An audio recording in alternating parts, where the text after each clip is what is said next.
සුබ දවසක් යාළුවනේ. අද අපි යන්නේ කොළඹ ලස්සන රැට පේන්නේ කොහොමද කියලා බලන්න.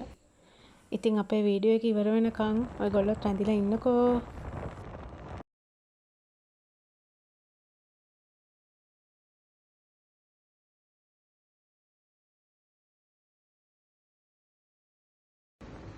අපි මේ කොළඹට යන ගමන් ඉන්නේ.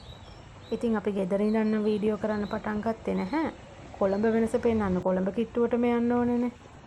මේ තියෙන ඉතින් අපි කවුරුත් දන්නේ නෙළුම් කුළුණ. අපි දැන් මේ ඉන්නේ මරදානේ. මරදානට නෙළුම් කුළුණ පේන විදිහ තමයි මේ තියෙන්නේ. නෙළුම් කුළුණ ඉතින් මේ වගේ වර්ණවත් විදිහට දකින්න නම් රැයකටම කොළඹ යන්න ඕනේ.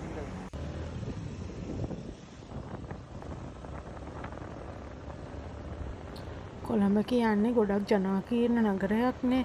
ඉතින් දවල්ට නම් වාහන තදබදය ගොඩාක් තියෙනවා. ඉතින් කොළඹ ආසාවෙන් ඇවිදින්න නම් මේ වගේ වෙලාවක් තමයි හොඳම.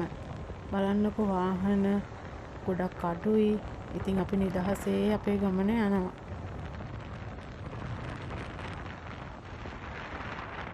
ඔන්න අපි කතාවෙන් දැන් නෙළුම් කුළුණ ළඟටම ඇවිදින්න ඉන්නේ.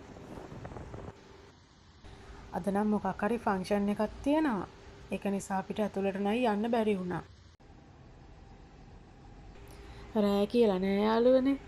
පේනවනේ සුදු මහත්තුරුත් ඇවිදින්න නෙළුම් කුළුණ බලන්න. එක බස් එකක් කියලාද හිතුවේ? නෑ බස් දෙකක්ම පුරවල ඇවිදින්න. පේනවනේ. මේ තැන නම් ඉතින් ඔයාලා දන්නවනේ. ආය අමුතුවෙන් කියන්න ඕනේ නෑනේ. අපි දැන් මේ ඉන්නේ නම් ලේක් හවුස් එක ගාව.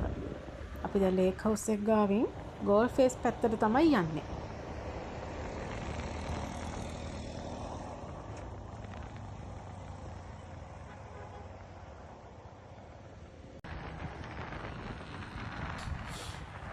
අපි දැන් මේ යන්නේ ශැන්ග්‍රීලා හොටෙල් එක ළඟින්.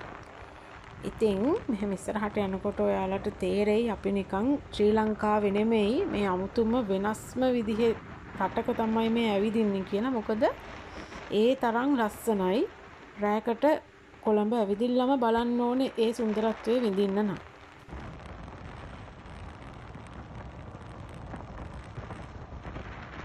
ඔය අපිට දිස්වන්නේ අලුතෙන්ම හදපු ICT රත්නදීප හොටෙල් එක. තව ඉස්සරහට යනකොට ඒ හොටෙල් එක ළඟම වීඩියෝත් ඔයාලට බලා ගන්න පුළුවන්.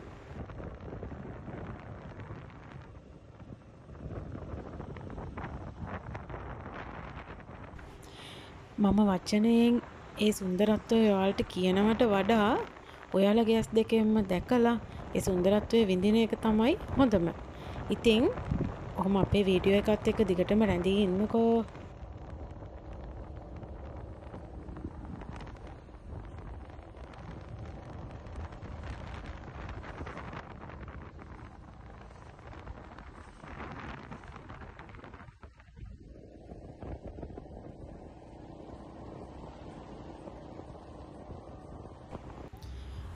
ඔන්න ඉතින් අපි හෙමීට ගාලු මූදුරු පිටියටත් ආවා. බලන්නකෝ දවල් රෑ කියලා වෙනසක් නැහැ. එකම වගේ සෙනග ඉන්නවා. ඉතින් රෑට එයාලා ඇවිදිලා නිදහසේ දරුවනුත් එක්ක පවුලේ අයත් එක්ක විනෝද වෙලා සෙල්ලම් කරලා එයාලගේ කාලය නිදහසේ ගත කරනවා.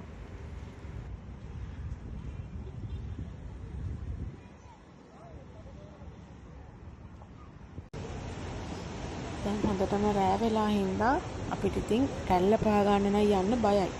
බයටත් වඩා කවුරුත් මේ වෙලාවේ රැල්ල පා ගන්නෙත් නැහැ. ඉතින් අපි උඩට වෙලා මුහුද ලස්සන බල ඉන්නකොට ඈතින් නැවුනවත්තලා තියෙනවා පේනවා. ඉතින් ඒක අමුතුම අත්දැකීමක් වුණා. මේ මුහුදෙන් එන සීතල සුළඟ විඳ දවසක් වුණත් එතන ගත කරන්න පුළුවන්. ඒත් ඉතින් අපිට එච්චර වෙලාවක් නැහැනේ. අපි පිටත් වුණා. අපි දැන් මේ යන්නේ චෛත්‍ය පාරේ. ඉතින් මේ ලස්සන චෛත්‍ය බලලා ඊට පස්සේ කොළඹ ආවට තව ලස්සන තැන් තියෙනවනේ. ඒ තැන් ටිකත් බලලා අපි ආපහු ගියා පෝට් සිටිය පැත්තට. අපි ඉතින් හෙමීට පෝට් සිටියට ආවා. හැබැයි පෝට් සිටිය ඇතුළට නම් යන්න බැරි වුණා. ඒ වුණාට අපි ඉතින් පොඩි රවුමක් දාලා ගෙදර යන්න තීරණය කළා. ඉතින් දැන් හොඳටම පාන්දර වෙලා. මේ කොළඹ ලස්සන බලනකොට නම් ඉතින් වෙලාව යනවා තේරෙන්නේ නැහැ. ඒ වුණාට ඉතින් කොළඹ ඉන්නත් බැහැනේ. ඉතින් අපි මේ වගේ තවත් වීඩියෝ එකකින් ළඟදිම හමු වෙමු. සුබ දවසක්.